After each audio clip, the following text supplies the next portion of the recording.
pessoal, tudo bom com vocês? Nós vamos dar sequência aos nossos estudos aqui de geografia, tá? Na página 120. Então, eu peço que, por gentileza, vocês acompanhem a aula abrindo o livro na página 120. E tudo que eu vou destacando aqui no livro, vocês destaquem aí no livro de vocês, utilizando um lápis ou um marca-texto, que isso, pessoal, vai facilitar muito o estudo de vocês, tá certo? Para que vocês possam responder a atividade sem grandes dificuldades. Pessoal, antes da gente começar com o texto do livro, tá? Eu vou fazer aqui uma revisão do que nós estudamos na aula passada, porque eu senti que alguns tiveram dificuldades, tá bom? Na diferenciação da regionalização da América, ok? Então, na aula passada, a gente estudou o principal tópico da nossa aula foi a regionalização da América. E aí eu disse para vocês que a América ela pode ser regionalizada de duas formas diferentes. A primeira, né, ou uma delas, é a regionalização através da localização geográfica, que é essa que vocês estão visualizando aqui no slide. Vocês podem ver aqui em cima, acima da linha do Equador. A linha do Equador, pessoal, é o paralelo, né, que divide a Terra, é uma linha imaginária que divide a Terra em dois hemisférios. Hemisfério norte, que está acima da linha do Equador, e o hemisfério sul, que está abaixo da linha do Equador, certo? Então, baseando-se nessa posição geográfica, a gente tem América do Norte, 3 países, Canadá, Estados Unidos e México, porque eles estão, né, bem acima da linha do Equador. Aí nós temos Venezuela, Colômbia, né? As Guianas, o Suriname, o Brasil, Argentina, Paraguai, Bolívia, enfim. Temos 12 países que nós conhecemos como América do Sul, porque eles estão, né, praticamente abaixo da linha do Equador. Alguns deles são cortados pela linha do Equador, inclusive o Brasil, né? E aqui no meio, pessoal, nós temos esse conjunto de ilhas, que é a América Central, certo? A América Central é formada por essas ilhas, que é a parte insular, né, do continente, e por esse istmo, que é essa faixa de terras que liga a América do Norte à América do Sul, tá bom? Então, posição geográfica, temos a América do Norte, 3 países, a América Central e a América do Sul, ok? Levando em conta o aspecto social, político, econômico e cultural, a gente tem a divisão da América em duas partes. A América anglo-saxônica, porque foi colonizada por povos de origem inglesa, né, e saxã. Esses países que compõem a América anglo-saxônica é o Canadá e os Estados Unidos, tá?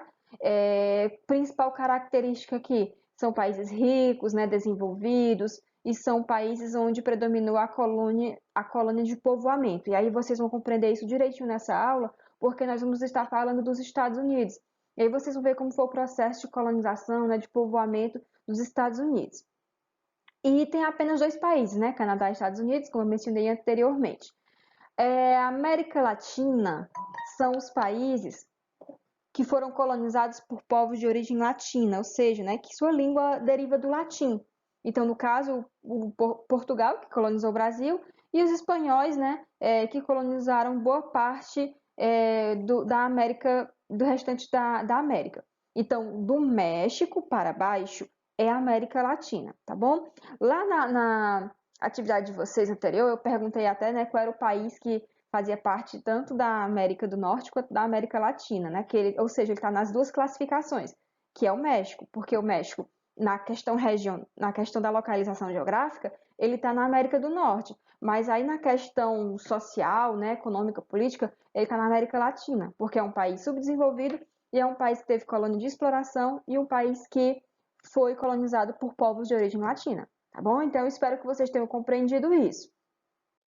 Então, pessoal, eu quero que vocês acompanhem a partir de agora, na página 120. Nós vamos estudar sobre os Estados Unidos e a sua população.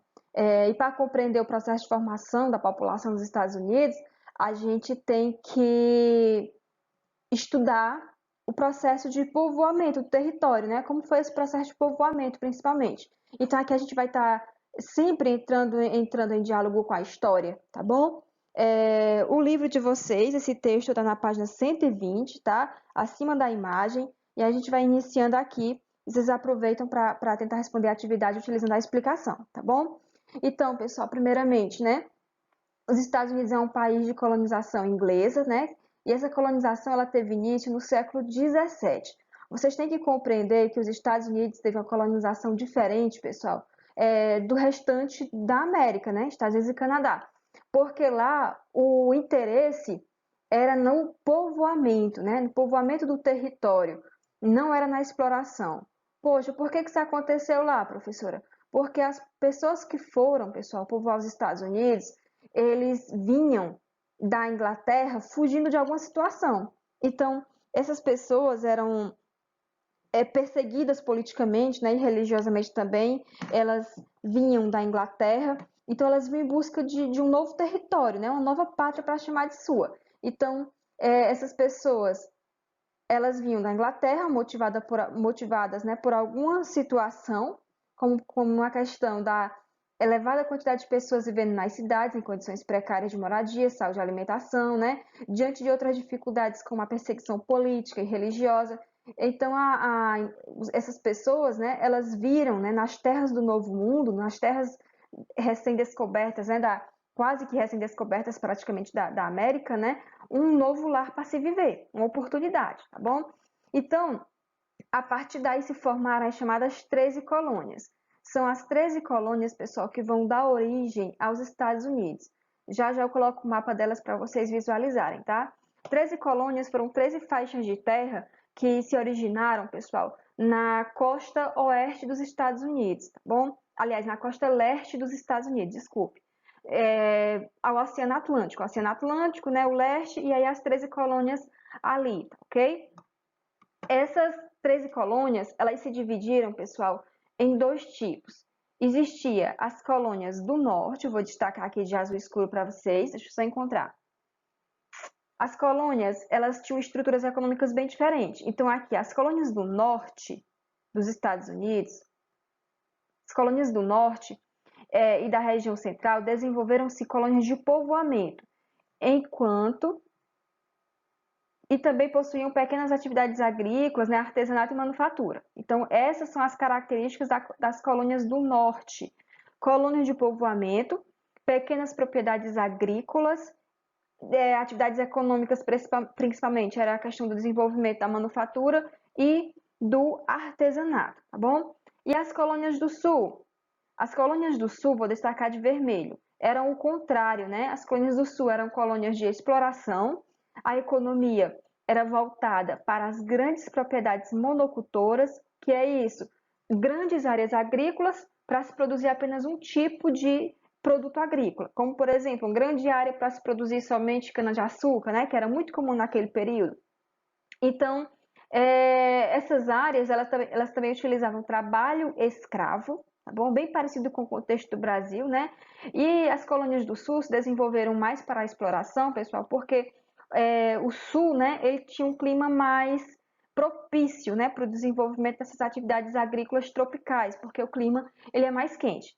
Então, nos Estados Unidos, o que dá origem à formação territorial são as 13 colônias, divididas em colônias do norte, colônias de povoamento, e colônias do sul, colônias de exploração. Em um determinado momento, né, vai haver uma guerra que ficou conhecida como Guerra da Secessão, ou também conhecido como Guerra Civil Americana. Isso vocês vão estudar na disciplina de História, tá bom? E as colônias do norte venceram as colônias do sul, né? Porque elas tinham maior poder militar, tinham maior poder econômico, enfim, uma série de outros fatores. E aí essas colônias, né, se uniram, a colônia de exploração ela chega ao fim, e isso vai contribuir, pessoal, para a independência dos Estados Unidos em 4 de julho de 1776, né, através de Thomas Jefferson, né, ele que vai dar o pontapé aí para a independência dos Estados Unidos com relação à Inglaterra, né? Por que essa independência foi requisitada, né? Foi porque a Inglaterra estava cobrando elevados impostos. Então, esses excessivos impostos cobrados aos colonos, né, norte-americanos, fez com que houvesse essa declaração da independência. Então, esse processo da união, da guerra entre as colônias do Norte e do Sul, né? E da Guerra da Secessão, da Independência, esses são assuntos que vocês vão ver mais direitinho em história, tá bom? Aqui o nosso objetivo é conhecer como foi o processo de formação territorial e o povoamento. Então, após o processo de independência, pessoal, o território dos Estados Unidos começou a receber uma elevada quantidade de imigrantes europeus e também essa elevada quantidade de imigrantes começou a tornar o leste dos Estados Unidos, onde estavam as primeiras colônias, né, as 13 colônias, superpovoado. Então, essa escassez de terras no litoral começou a forçar esses imigrantes a buscar novos espaços territoriais. E aí é que vai dar origem, né, direção a um fenômeno que ficou conhecido como marcha para oeste. Então, o que seria essa marcha para oeste, né? Foi a busca, né, por terras no interior dos Estados Unidos, provocada por a escassez de terras no litoral norte-americano. Então, isso que ficou a chamada marcha para oeste. Tá bom? Um mapa aqui para a gente se situar, tá bom? A gente tem aqui o mapa dos Estados Unidos. E do lado, vocês estão vendo as 13 colônias, essas áreas aqui destacadas coloridas, tá? Esses são os terrenos que deram origem à formação dos Estados Unidos, à formação territorial dos Estados Unidos. Aí, quando essas terras estavam superpovoadas, né, devido a essa quantidade elevada de imigrantes que eles estavam recebendo, aí a população começou, gente, a ir em busca de terras no interior, que é as 13 colônias, né, a ampliação delas aqui, e a marcha para o oeste foi essa busca de terras para o interior dos Estados Unidos, tá bom? E qual foi o grande problema aqui da marcha para o oeste? Foi o fato, pessoal, dela extinguir, né, praticamente, os índios americanos, né? Antes dos imigrantes chegarem nos Estados Unidos, ele já era povoado, né, pelos índios. Então, essa ida em direção, né, a oeste, abrindo terras, né, construindo ferrovias, fez com que esses colonos, né, provocassem praticamente a extinção dos índios, né, dos Estados Unidos, ok? Então, aqui um pouquinho sobre esse contexto, né? Os colonos ingleses não foram os primeiros a povoar os Estados Unidos, né? O território já era ocupado por diferentes grupos indígenas, como o Apache, né, os Seals e assim por diante. O primeiro contato entre eles, né, foi pacífico, mas aí depois que começou a expansão dos Estados Unidos para o oeste, através da marcha para o oeste, né, desencadeou uma série de episódios violentos que culminou praticamente na extinção desses índios, tá certo? E que uma imagenzinha para retratar isso, pessoal. Essa pintura, pessoal, ela é chamada de Progresso Americano. É uma alegoria, é uma comparação, né? Digamos assim, é uma referência, pronto, é uma referência a essa expansão para o oeste. Qual a interpretação que vocês vão observar na imagem? É como se fosse, né, uma deusa, uma mulher branca, e aqui do lado vocês percebam, essa parte da imagem ela está clara e essa ela está escura. Né? O que significa? Ela está levando prosperidade, luz, né? O progresso americano aqui é visto como algo bom, algo divino mesmo, né? Que é Deus que envia eles para expulsar tudo aquilo que não era civilização. Então vocês podem ver aqui, por exemplo, os índios correndo dessa luz, né? Dessa força que está abrindo aí civilização e prosperidade. Então eles não viam a colonização das terras para oeste e a destruição dos índios e etc., como algo ruim. Eles viam isso como um presente divino, né, deles, tá bom? Só uma curiosidade, né? Então, pessoal, como vocês podem perceber, os Estados Unidos, ele não tem uma população homogênea, a população dos Estados Unidos ela é heterogênea, ela vem de diversas partes do mundo, né? É um país, né, multicultural, apesar dele não aceitar muito bem isso, porque o preconceito, a discriminação e o racismo são muito presentes nos Estados Unidos, especialmente quando se fala, pessoal, de imigrantes, né? Imigrantes, aquele que vem de algum lugar e entra em algum lugar. Então, os imigrantes não são muito bem aceitos nos Estados Unidos, eles têm uma restrição muito grande, né?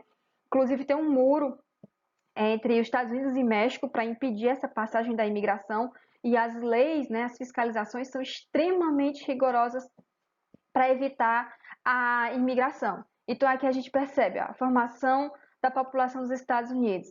Boa parte vem da América Latina e do Caribe. O Caribe, gente, é ali a América Central, tá? Os países que são banhados pelo Mar do Caribe. A Europa, boa parte vem da Europa, 28%, 20% vem da Ásia, a América do Norte, 13%. A América do Norte aqui, no caso, é o México e o Canadá. 4% vem da Oceania e 3% vem da África. Então percebam que esses imigrantes que entraram nos Estados Unidos no século XX, boa parte vem da Ásia, Europa e América Latina, certo? Então, esse fluxo intenso de imigração, né, registrado nos Estados Unidos gera muitas discussões que envolvem significativa parcela da população desse país. Boa parcela que vive de maneira ilegal não tem acesso à saúde, né, à educação adequada, a trabalho adequado, né, por conta da legalização de documentos. E o racismo é uma questão social muito forte nos Estados Unidos, né, embora indígenas e os latino-americanos também seja alvo de preconceito racial. Pessoal, e isso está sendo muito debatido na mídia. Não sei se vocês têm Instagram e Facebook e gostam de acompanhar isso, mas ultimamente muitas celebridades norte-americanas, né, muitos atores se envolveram nessas discussões por conta do racismo, da discriminação que latino-americanos e também negros estão sofrendo e ainda sofrem no.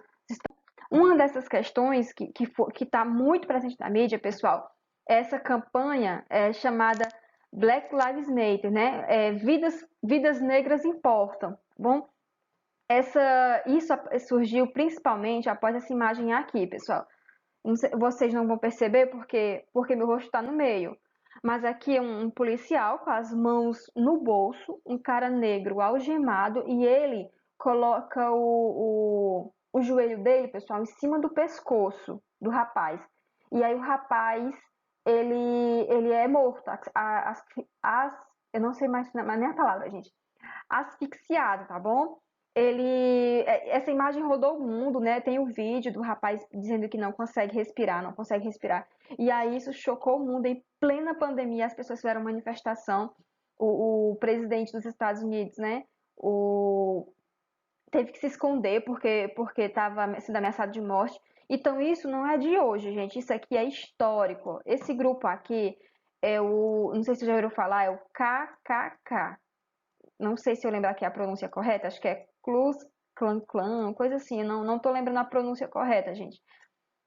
Esse grupo, pessoal, é uma espécie de grupo terrorista, né, que era contra a abolição da escravidão. Esse pessoal aqui, eles tem várias histórias, um grupo, né, que prega a discriminação, a superioridade racial branca, né? Então, essa ideia de preconceito racial nos Estados Unidos, ela é bem extensa.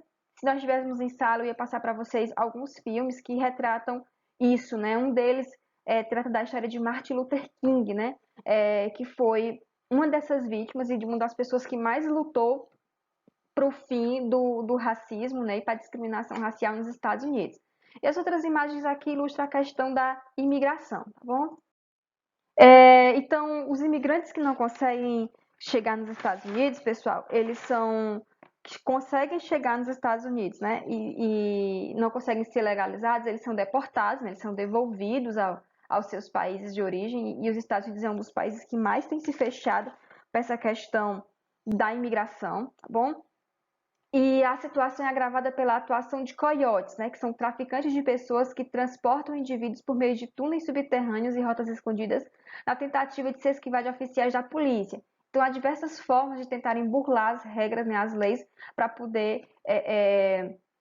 para poder conseguir entrar nos Estados Unidos, né, com a ideia de que ganhar em dólar, né, vai trazer uma vida melhor para a pessoa, ela vai poder mandar dinheiro para sua família, como acontece muito entre México e Estados Unidos. As pessoas migram do México para os Estados Unidos, moram lá e sustentam suas famílias através do fato de enviar dinheiro. Né? E, gente, para a gente finalizar, na página 124 e 125, vamos falar da população dos Estados Unidos. É um país que é predominantemente urbano, ou seja, a maior parte da população mora na área urbana. Aqui vocês podem ver as maiores áreas de densidade demográfica, né? Que se encontra no leste, na costa leste, né? Que é a área banhada pelo Oceano Atlântico. e também aqui na costa oeste, banhada pelo Oceano Pacífico, né? É bom esse mapa aqui para vocês lembrarem que os Estados Unidos é banhado por 2 oceanos. E é uma população que tem elevada qualidade de vida na página 125, tá? Eles apresentam alto padrão de consumo, né, promovido principalmente, né, pelo poder aquisitivo de grande parte da população, mas essa elevada qualidade de vida, gente, ela não chega a todas as pessoas. Existe uma relativa, né, quantidade de pessoas que vive na pobreza nos Estados Unidos, né, cerca de 12% da população ainda vive em condição de pobreza, né, extrema. E boa parte, pessoal, dessa pobreza, ela é causada, gente, por políticas neoliberais. Importante vocês salientar isso, tá? Grande parte dos problemas socioeconômicos dos Estados Unidos se deve principalmente ao fortalecimento de políticas neoliberais. O que significa isso, professora? Política neoliberal, pessoal, é uma política que visa reduzir a participação do Estado ao máximo, né, em questões sociais. Então, é uma política de não intervenção do Estado em políticas sociais, né, como questão das áreas relacionadas à saúde, né, à educação e também à economia, né, a política de não intervenção do Estado na economia também, tá certo?